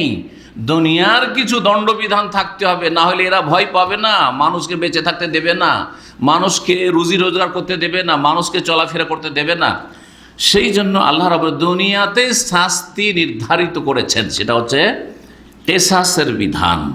তাও কোনো হাদিসে না, কোরআনের আয়াত নাজিল করি, আর আয়াতের ভঙ্গিমাটা কত মানে শক্ত ভঙ্গিমা। চিন্তা, ইসলামের যে 5টি স্তম্ভ রয়েছে তার একটি হচ্ছে সিয়াম, রোজা। যেই ভাষা দিয়ে আল্লাহ সিয়াম রোজা ফরজ করেছে, সেই ভাষা দিয়ে আল্লাহ কিসাস ফরজ করেছে, কিসাস ফরজ করেছেন। এত সহজ নয়।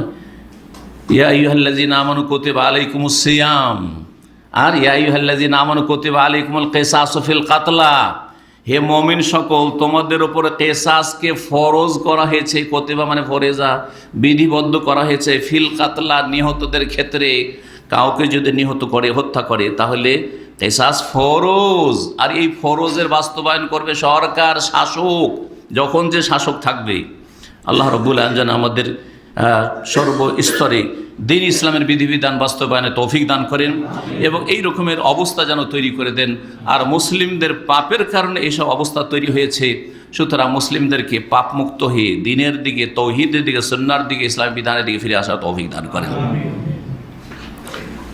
একটা চেয়ার দিয়ে দেন, কেউ দাঁড়িয়ে আছে, ওদিকে চেয়ার আছে, নিয়ে চলে এসো, আওয়াজ করবেন না। সহিহ বুখারী একটি হাদিস শোনায়, আব্দুল্লাহ বিন উমর রাদিয়াল্লাহু তাআলা আনহু বলছেন যে আন্না গোলামান কোতেলা গিলাতান, একজন দাস, বালক, গোলাম মানে বালক হয়, গোলাম মানে দাস হয় না, বালক ছিল। একজন বালককে অজ্ঞাত কোনো ব্যক্তি, জানা নাই যে কে খুন করলো, গিলাতান, হত্যা করে দেওয়া হয়েছে, খনি জানা যায়নি। ফাকালা ওমর, তখন ওমর রাদিয়াল্লাহু তাআলা খেলাফত আমল ছিল, তিনি বলেছিলেন লাউ ইশতারাকা ফিহা আহলু সানআ লাকাতালতুহুম, আমরা ধরতে পারছি না বা জানি না যে কে খুন করেছে, কিন্তু তদন্ত চালাচ্ছি। আর এই ঘটনা ছিল ইয়ামান দেশের সানআ, যে বর্তমান রাজধানী, তখনও বড় শহর ছিল। সানআর গোটা সানআর যত বাসিন্দা রয়েছে, সমস্ত বাসিন্দা, অধিবাসীরা যদি এই একটি বালককে খুন করাই শেয়ার করে থাকে, তাহলে লাকাতালতুহুম, গোটা সানাবাসীকে আমি হত্যা করব। কে বলছেন? আমিরুল মুমিনিন ওমর রাদিয়াল্লাহু তাআলা। এমনিতেই ভারতের গান্ধীজি বলেননি যে ইংরেজদের থেকে যদি ভারতকে স্বাধীন করতে পারি তো আমরা কি করব? হ্যাঁ, ওমরের রাজত্ব কায়েম করব। যদিও এই স্বপ্ন হয়ে থেকে গেছে, এই স্বপ্ন মুসলিমরাই পাকিস্তান পবিত্র স্থানেই বাস্তবায়ন করতে পারলো না, বাংলাদেশেও পারলো না, তার ভারতেই বা কী করে হবে। আল্লাহ রাব্বুল আলামিন যেন সমস্ত মানবতাকে দ্বীন ইসলামের দিকে ফিরে আসার তৌফিক দান করেন এবং ওমর রাদিয়াল্লাহু তাআলার বিচার সবাইকে গ্রহণ করার তৌফিক দান করেন, যেটা হচ্ছে ওহীর বিচার। এটা তো ছিল ওমর রাদিয়াল্লাহু তাআলার উক্তি। আমল শোনেন, প্রখ্যাত তাবেই, সবচেয়ে বড় তাবেই বলা হয় সাঈদ বিন মুসাইয়্যিব। সঈদ বিন মুসাইব রহমতুল্লাহ আলাইহ তিনি বর্ণনা করছেন উমর রাদিয়াল্লাহু তাআলা আনহু থেকে, আমিরুল মুমিনিন থেকে, আন্নাহু কাতালা সাবআতাম মিন আহলি সানআ, সানআর 7 জন ব্যক্তিকে হত্যা করেছিলেন উমর রাদিয়াল্লাহু তাআলা আনহু। কেন 7 জনকে খুন করেছিলেন? কাতালু রাজুলান, এই 7 জন মিলে একজনকে খুন করেছিল। সেই জন্য 7 জন মিলে একজনকে খুন করে, এই কথা বলেননি যেন 7 জন অপরাধী নয়, 7 জনের একজনই তো খুন করেছে, বাকিরা তামাশা দেখছিল, বাকিরা হয়তো একটু ধরেছে। না না, সবাই শরিক হয়েছে, একটু একটু করে সবাই শরিক হয়েছে। 7 জনকে খুন করেছিলেন ওমর রাদিয়াল্লাহু তাআলা আনহু। জি হ্যাঁ, কেন? একজন লোককে খুন করেছিল এই জন্য।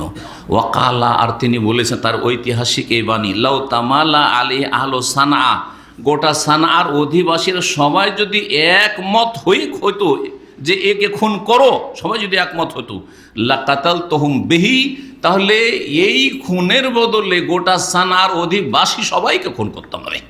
এ হচ্ছে ওমর রাদিয়াল্লাহু তাআলার উক্তি। মুয়াত্তা মালিকের 2য় খণ্ড 871 পৃষ্ঠায় রয়েছে, আর হাদিসের সনদ সহিহ। 6 নম্বরে যে বিষয়টি বলবো সেটা হচ্ছে সারা বিশ্বের সমস্ত মানুষকে, আর বিশেষ করে সমস্ত মুসলিমদেরকে, আর সকল স্তরের মুসলিমদেরকে, মুমিনদেরকে, শাসক গোষ্ঠীকে, সবাইকে দাওয়াত দেব অন্তর থেকে যে আল্লাহ রাব্বুল আলামিন যেন তাদেরকে ইসলামী আইনের বাস্তবায়নের তৌফিক দান করেন। কারণ তাদের উপর ফরজ, আমরা পরামর্শ দিতে পারি, আমরা নাসিহা করব, আমরা পরামর্শ দেব, আমাদের কাছে মাসলা জানতে আসলে বা চাইলে আমরা সহযোগিতা করব, আমরা মাসলা বলবো, কিন্তু বাস্তবায়ন তাদেরকে করতে হবে। এবং এতেই রয়েছে শান্তি। আল্লাহর জমিনে যতক্ষণ পর্যন্ত আল্লাহর বিধান প্রতিষ্ঠা না হবে, দণ্ডবিধান কায়েম না হবে, আল্লাহর বিধান আল্লাহর জমিনে কায়েম করতে হবে, তাহলেই শান্তি হবে, আর না হলে শান্তি আসবে না। যতই শান্তি করেন, সমস্যার সমাধান করব, আর আমাদের এই যে শাসন ব্যবস্থা রয়েছে খুব সেই আর সেই যতই কিছু বলেন না কেন, মানুষের তৈরি করা আইন দিয়ে দেশ পরিচালনা করবেন, আদালত পরিচালনা করবেন, আর বলবেন যে সেখানে শান্তি আসবে, তো আল্লাহর গজব নাযিল হচ্ছে, আল্লাহর গজব নাযিল হচ্ছে, আযাব নাযিল হচ্ছে। এখানে আল্লাহ সবসময় রাগান্বিত যে আল্লাহর বিধানকে ছুঁড়ে ফেলে দিয়ে মানুষের তৈরি করা পশ্চিমা বিধান নিয়ে এসে দেশ পরিচালনা করছো, এর চেয়ে বড় গজব কি হইতে পারে আল্লাহ রাব্বুল আলামিনের। জি শোনেন ভালো করে, সূরা বাকারা আয়াত নম্বর 179 আল্লাহ ইরশাদ করেছে, ওয়ালাকুম ফিল কিসাসি হায়াত, হে মানব সকল শোনো, তোমাদের জন্য কিসাসের বাস্তবায়নে প্রাণ রয়েছে, হায়াত রয়েছে, জীবন রয়েছে। তোমরা যদি নিজের জীবন বাঁচাতে চাও, মানব জাতির জীবন বাঁচাতে চাও, মানব জাতির রক্তের সুরক্ষা দিতে চাও, মানব জাতির মধ্যে শান্তি প্রতিষ্ঠা করতে চাও, নিরাপত্তা কায়েম করতে চাও, তাহলে কিসাসের বাস্তবায়ন করতে হবে। খুনের বদল খুন করতে হবে, মেরেছে সুতরাং মৃত্যুদণ্ড কায়েম করতে হবে। ওয়ালাকুম ফিল কিসাসি হায়াতু ইয়া উলিল আলবাব, হে জ্ঞানীরা। দুনিয়ার খুব জ্ঞানের পরিচয় দিচ্ছেন যে আমাদের মতো আর রাজনীতি কে করতে পারে, আর আমাদের মতো দেশ পরিচালনা কে করতে পারে, আর আমাদের মতো সায়েন্স আর টেকনোলজি কে বা জানে, আমরা অনেক উন্নতি করেছি, আমাদের মতো পণ্ডিত আর কে হইতে পারে। আসুন ইয়া উলিল আলবাব, আল্লাহ জ্ঞানীদেরকে ডাকছেন, শুধু মুসলিমদেরকে ডাকেন নাই। হে জ্ঞানী মানুষরা, আরে যদি তৌহিদ নেওয়ার তৌফিক নাও হয়, আমি অমুসলিমদেরকে বলছি, যদি তৌহিদ নেওয়ার ক্ষমতা নাও হয়, তো দুনিয়ার স্বার্থে ইসলামী আইনের বাস্তবায়নে তোমাদের জন্য শান্তি রয়েছে। জি, যদি দুনিয়ার শান্তিটা কায়েম করতে পারো, কমপক্ষে তোমরাও শান্তিতে বসবাস করবে, আর তোমার দেশবাসীও শান্তিতে বসবাস করবে। নিরাপত্তার জন্য কত বড় বাজেট তৈরি করতে হচ্ছে, আর কত টাকা খরচ করতে হচ্ছে আপনার স্বরাষ্ট্র মন্ত্রণালয়ের জন্য, আর তারপরে ডিফেন্সের জন্য, প্রতিরক্ষার জন্য। এইসব আপনার বাজেটগুলি একেবারে কমে চলে আসবে। নবী করিম সাল্লাল্লাহু আলাইহি ওয়াসাল্লামের জামানায়, খোলাফায়ে রাশিদিনের জামানায়, উমর ইবনে আব্দুল আজিজ খলিফা রাশিদের জামানায় মদিনায়, আরব দেশে অপরাধ খুঁজে পাওয়া যেত না। খুঁজলে কোথাও অপরাধ খুঁজে পাওয়া যেত না। মাসকে মাস চলে যাচ্ছে, বছরকে বছর চলে যাচ্ছে, কোনো অপরাধী নেই, আসামি নেই। জি, কোনো অপরাধ নেই।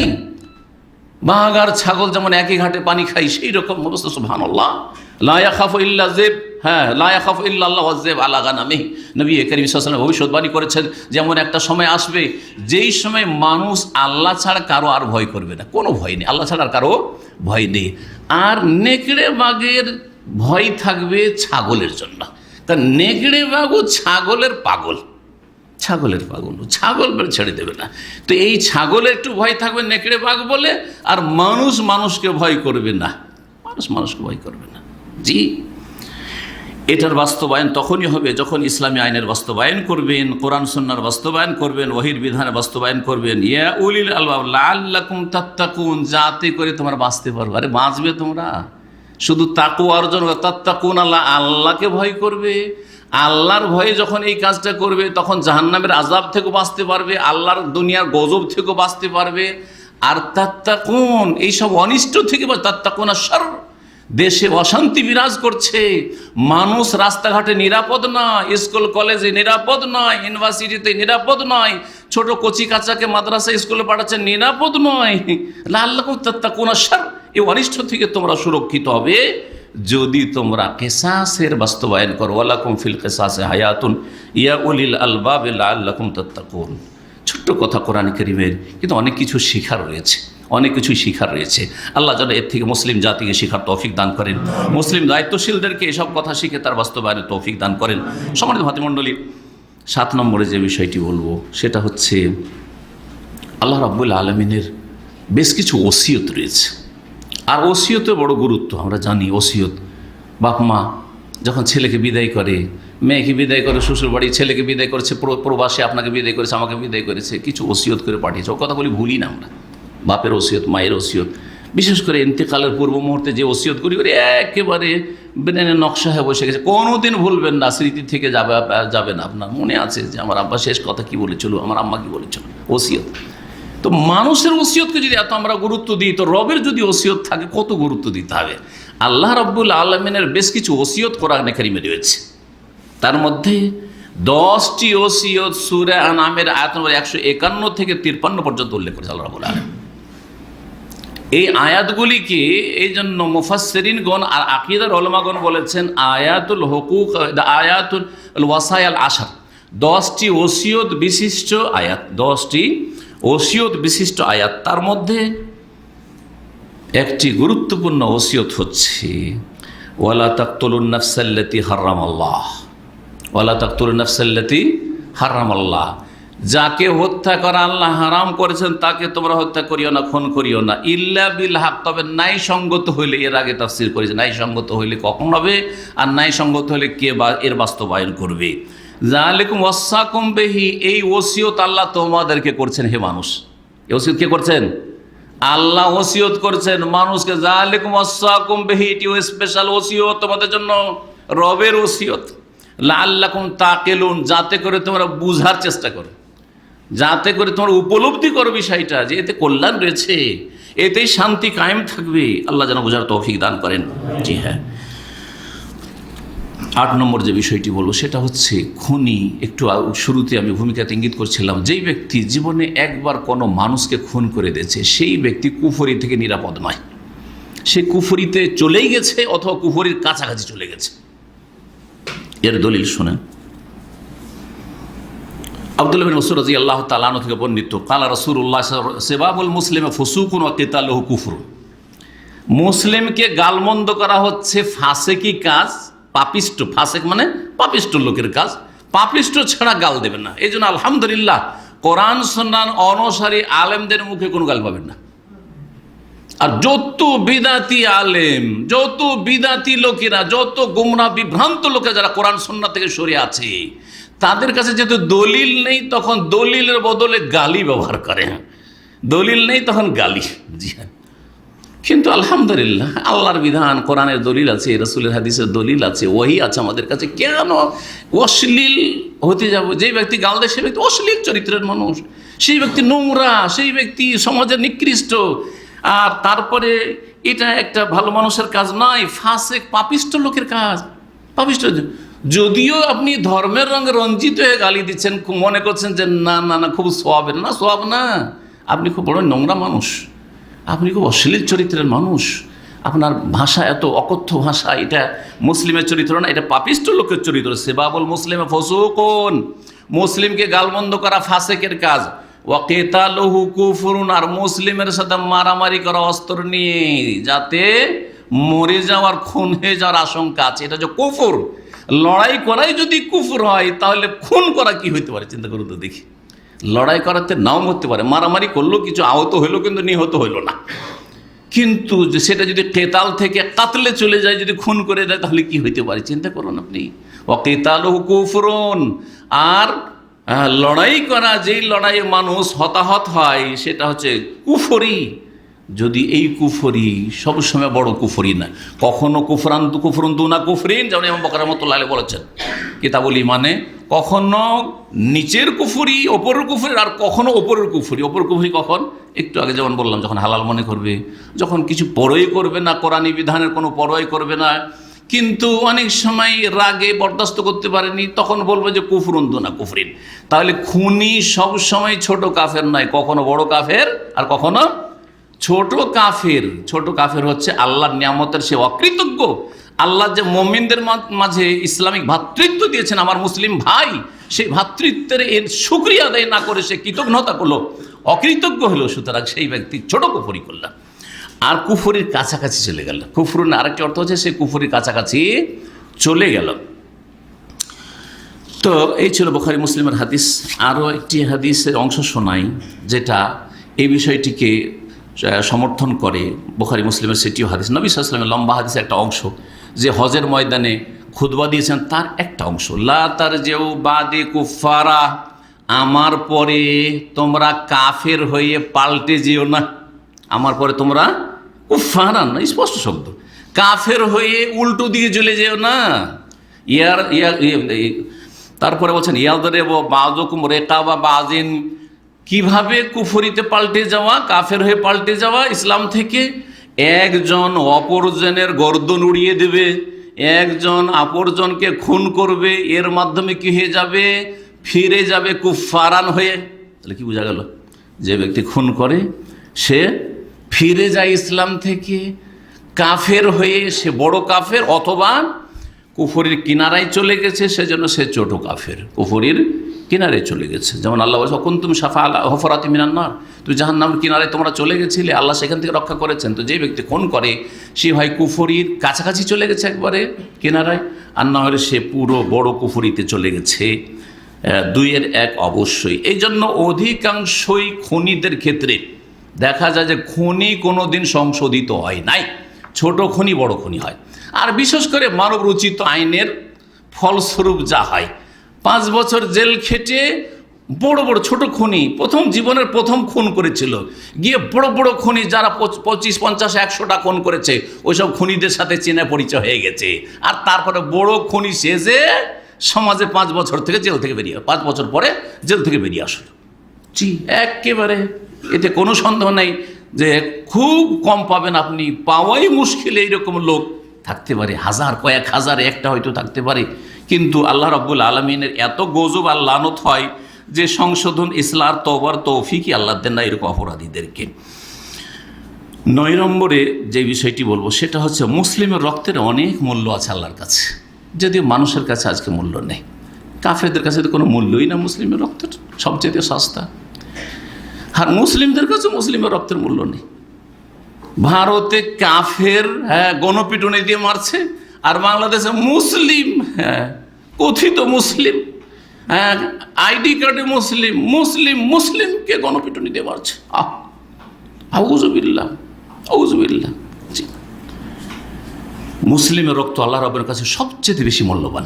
মানুষের কাছে সস্তা হতে পারে, কিন্তু রবের কাছে, যেই রবের পাকড়াও বড় শক্ত রয়েছে, বড়ই মূল্যবান। শোনেন এই মর্মে হাদিস নাসাইতে রয়েছে, আল্লামা আলবানী হাদিসটিকে সহি বলেছেন। আব্দুল্লাহ ইবনে বুরাইদা রাদিয়াল্লাহু তাআলা আনহু তার পিতা বুরাইদা থেকে বর্ণনা করছেন, কাতলুল মুমিনি আযামু ইনদাল্লাহ মিন জাওয়ালিদ দুনিয়া, একজন মুমিন মুসলিমকে খুন করা দুনিয়া ধ্বংসের চাইতে বেশি বড় অপরাধ। মানব শূন্য দুনিয়া যদি ধ্বংস করে দেওয়া হয়, ধরেন মানুষ নেই, দুনিয়া আছে এমন দুনিয়া, এই দুনিয়া কোনো মানুষ নেই, আর সারা দুনিয়াতে বহু নিয়ামতে ভরা, বহু নিয়ামতে ভরা, বহু পশু পাখিতে ভরা। সারা দুনিয়া ভূমিকম্প হয়ে ধ্বংস হয়ে গেল, বা কেউ ধ্বংস করে দিল, ধরে সারা দুনিয়া ধ্বংস করে দিল। আর একজন মুসলিমকে খুন করেছে। কোনটা বড় অপরাধ?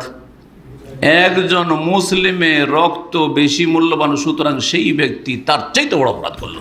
একজন সারা পৃথিবীকে ধ্বংস করেছে, যেই পৃথিবীতে কোনো মানুষ ছিল না, জনশূন্য পৃথিবী ছিল। আর একজন মানুষকে, মুসলিমকে, নিরীহ ব্যক্তিকে হত্যা করেছে, সেই ব্যক্তি চরম অপরাধ করেছে, তার চাইতে বড়।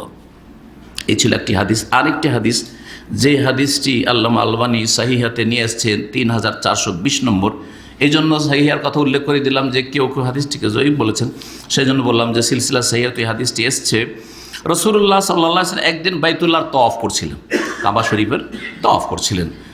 আর কাবার তওয়াফ করতে করতে কাবাকে সম্বোধন করে বলছেন, ইয়াকুল মা আতিয়াবাকে ও আতিয়াবা রিহাকে, হে কাবা ঘর, তুমি কত পবিত্র ঘর আর কত সুন্দর ঘর, আর তোমার ঘ্রাণ সুগন্ধি আতর, আর যে ঘ্রাণ আসছে, সুগন্ধি আসছে, সেটা যে কত সুন্দর।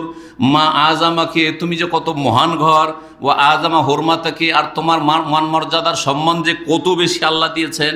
ওয়াল্লাযী নাফসু মুহাম্মাদিন বিয়াদিহি, সে আল্লাহর শপথ করে বলছি যার হাতে মুহাম্মদের প্রাণ রয়েছে, লা হুরমাতুল মুমিনি আযামু ইনদাল্লাহি, তবে শুনে রাখো হে কাবাঘর, শোনো, হে মানুষরা শোনো, আল্লাহর কাছে মুমিনের মর্যাদা সম্মান কার চাইতে বেশি? হুরমাতা মিনকে, হে কাবা, তোমার চাইতেও বেশি সম্মান রাখে, মর্যাদা রাখে। আবার বলছি, লা হুরমাতুল মুমিনি আযামু ইনদাল্লাহ হুরমাতা মিনকে মালিহি ওয়া দামিহি,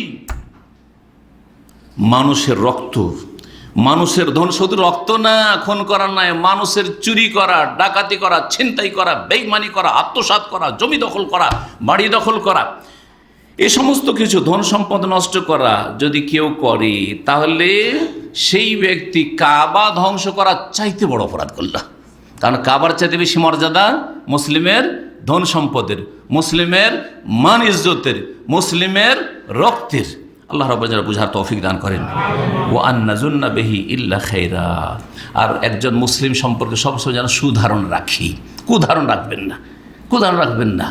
যাকে দেখতে পারেন না তার সম্পর্কে যতই ভালো কথা বলুক, বরদাস্ত হয় না। কেন ভাই? সবসময় আপনি নিজের ভাই সম্পর্কে একটা ভালো ধারণা যেমন রাখছেন, তেমনই ভালো ধারণা রাখেন।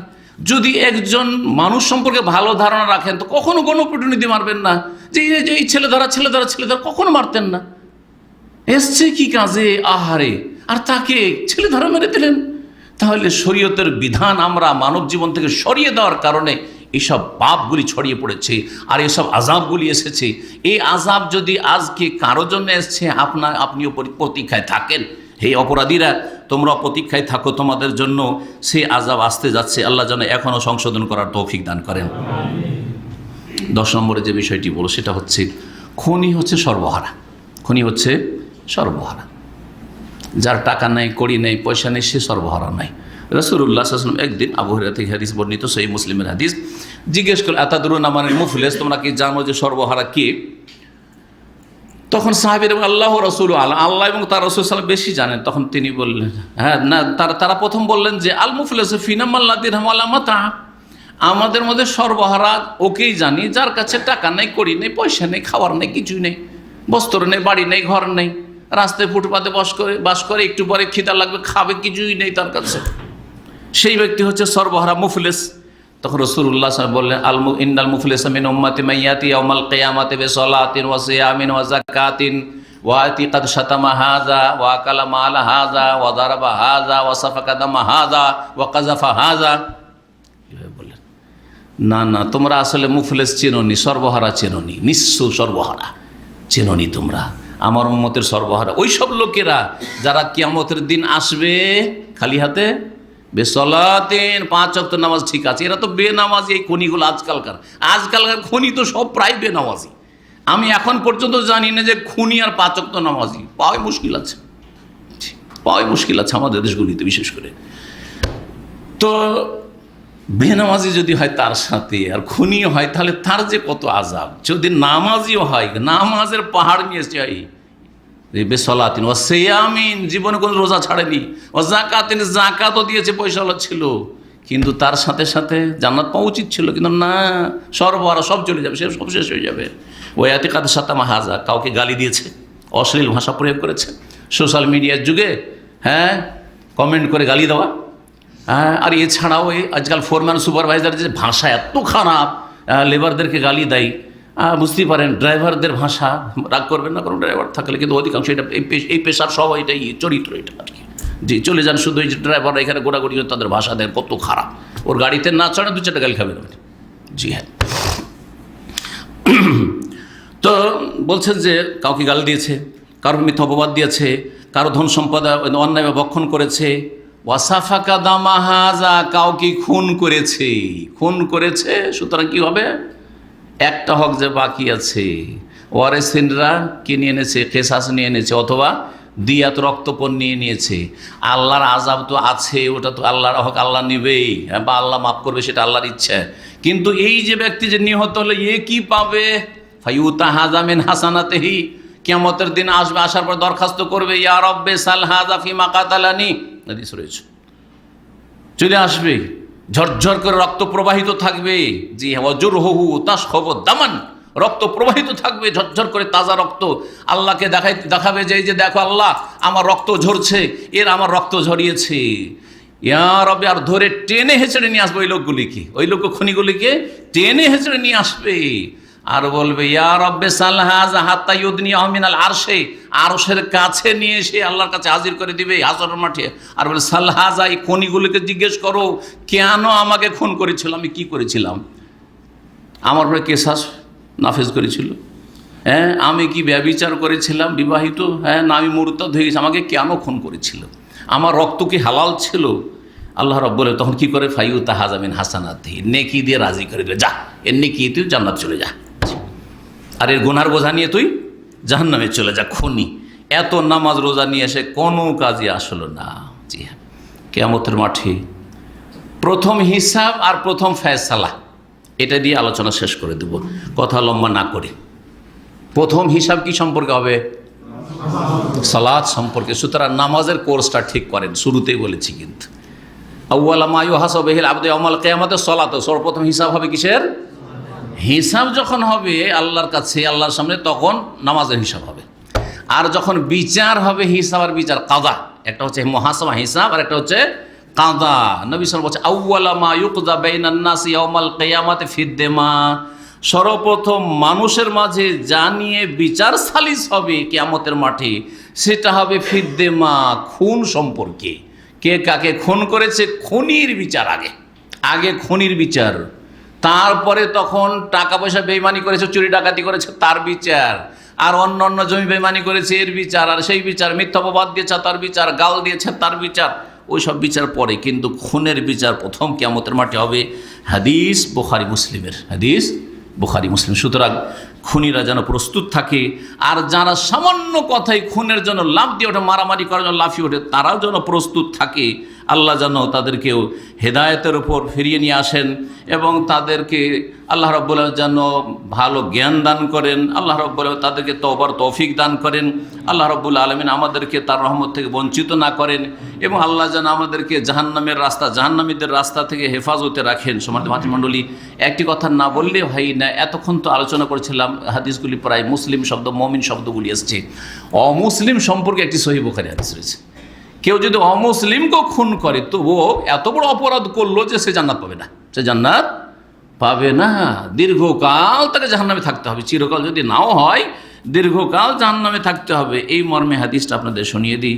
আব্দুল্লাহ বিন আমর ইবনে আস রাদিয়াল্লাহু তাআলা আনহু হতে বর্ণিত, বলছেন, মান কাতালা মুআহাবান, রাসূলুল্লাহ বলছেন, কেউ যদি কোনো অমুসলিমকে হত্যা করে, কোনো অমুসলিমকে হত্যা করে, যেই অমুসলিমকে জানমালের নিরাপত্তা আইনত দেওয়া হয়েছে, ভিসার মাধ্যমে হোক, নাগরিকত্বের মাধ্যমে হোক, আর যেইভাবে হোক না কেন, তাকে নিরাপত্তা দেওয়া হয়েছে, নিরাপদ সেই ব্যক্তি, তার মানবাধিকার আছে। জি হ্যাঁ, সেই ব্যক্তি হারবি নয় যে সে অস্ত্র ধরে আপনাকে মারতে এসছে বা মারার জন্য প্রস্তুত, এরকম নয়। মান কাতালা মুআহাদান, কেউ যদি মুআহাদ অমুসলিমকে কেউ মারে, খুন করে, লাম ইয়ারাহ রায়াহাতাল জান্নাত, সেই ব্যক্তি জান্নাত পাওয়া তো দূরের কথা, জান্নাতের সুগন্ধিও পাবে না, ঘ্রাণ পাবে না। ওয়াইন্না রিহাহা লাতুজাদু মাসিরাতে আরবাইনা সানা, অথচ জান্নাতের ঘ্রাণ সুগন্ধি জান্নাতে এখনো 40 বছর লাগবে যেতে, এত দূর থেকে পাওয়া যাচ্ছে। জান্নাতের সুগন্ধি পর্যন্ত পাবে না, জান্নাতের সুগন্ধি পর্যন্ত পাবে না। এটা যদি অমুসলিমকে খুন করলে হয়, তাহলে মুসলিমকে খুন করলে কি হবে?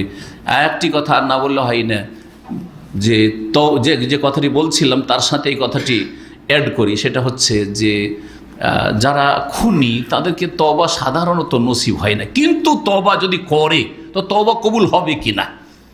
অধিকাংশ সাহাবায়ে কেরাম একমত যে তওবা কবুল হবে, তওবার দরজা তার জন্য খোলা আছে। কিন্তু প্রখ্যাত সাহাবী আর সবচেয়ে বড় মুফাসসির যিনি আব্দুল্লাহ বিন আব্বাস রাদিয়াল্লাহু তাআলা আনহু, তার এই ক্ষেত্রে একটি মত ছিল। তিনি বলছেন যে খুনির তওবা কবুল হবে না, খুন করে যদি মারা যায় তাহলে তার তওবা কবুল হবে না, এটাই ছিল তার মত। সুতরাং এই বিষয়টি এত অন্য অন্য অপরাধের মতো ছোট অপরাধ নয়, যেই ক্ষেত্রে ইখতিলাফ নেই। যে কোনো গুনাহ করে তওবা করলে আল্লাহ মাফ করবে, তওবা করে আল্লাহ মাফ করবেন। কিন্তু তিনি বলতেন যে ওয়ান্নাল্লাহু তাওবা, ওয়ান্নাল্লাহু তাওবা, এই খুনির তওবা কি করে কবুল হতে পারে? তিরমিজিতে হাদিস রয়েছে, নাসাই ইবনে মাজাহ হাদিস, আল্লামা আলবানী হাদিসটিকে সহিহ বলেছেন। যে আলোচনাগুলি করলাম, এই আলোচনা থেকে আমাদেরকে সকলকে যেন উপকৃত হওয়ার তৌফিক দান করেন। আল্লাহ যেন আমাদেরকে সমস্ত রকমের ফিতনা থেকে বাঁচিয়ে রাখেন, খুনির অনিষ্ট থেকে বাঁচিয়ে রাখেন, আর খুনের কাছে যাওয়া থেকে আল্লাহ বাঁচিয়ে রাখেন, ফিতনা ফাসাদ থেকে আল্লাহ যেন বাঁচিয়ে রাখেন। আমাদেরকে, আমাদের পরিবার পরিজনকে, আত্মীয় স্বজনকে, মুসলিম ভাই বোনদেরকে সকলকে আল্লাহ যেন ফিতনা থেকে, সমস্ত রকমের ফিতনা থেকে বেঁচে থাকা তৌফিক দান করেন। বর্তমান ফিতনার যুগ, সুতরাং যত বেশি আপনি এই ফিতনাগুলি থেকে দূরে থাকবেন তত বেশি আপনি নিরাপদ থাকবেন, আর আপনার অনিষ্ট থেকে অন্যরা নিরাপদ থাকবে। আল্লাহ আমাদেরকে এই বিষয়গুলি যেন বুঝার তৌফিক দান করেন, এবং আল্লাহ আমাদেরকে যেন যত দিন রাখবেন সহি সালামত রাখেন। আল্লাহ আমাদেরকে যেন জালেমও না বানান, আর আমরা কারো জুলমেরও যেন শিকার না হই। রব্বানা লা তাজআলনা ফিতনাতাল লিল কওমিজ জালিমিন ওয়া নাজ্জিনা বিরহমাতিকা মিনাল কওমিল কাফিরিন। রব্বানা আতিনা ফিদ দুনিয়া হাসানাহ ওয়া ফিল আখিরাতি হাসানাহ ওয়া কিনা আযাবান নার। রব্বানা যালামনা আনফুসানা ওয়া ইল্লাম তাগফির লানা ওয়া তারহামনা লানাকুনান্না মিনাল খাসিরিন। রব্বানা ইগফির লানা ওয়া লিইখওয়ানিনা আল্লাযিনা সাবাকুনা বিল ঈমান ওয়া লা তাজআল ফি কুলুবিনা গিল্লাল লিল্লাযিনা আমানু রব্বানা ইন্নাকা রাউফুর রহিম। সুবহানা রাব্বিকা রাব্বিল ইজ্জাতি আম্মা ইয়াসিফুন ওয়া সালামুন আলাল মুরসালিন ওয়াল হামদুলিল্লাহি রাব্বিল আলামিন।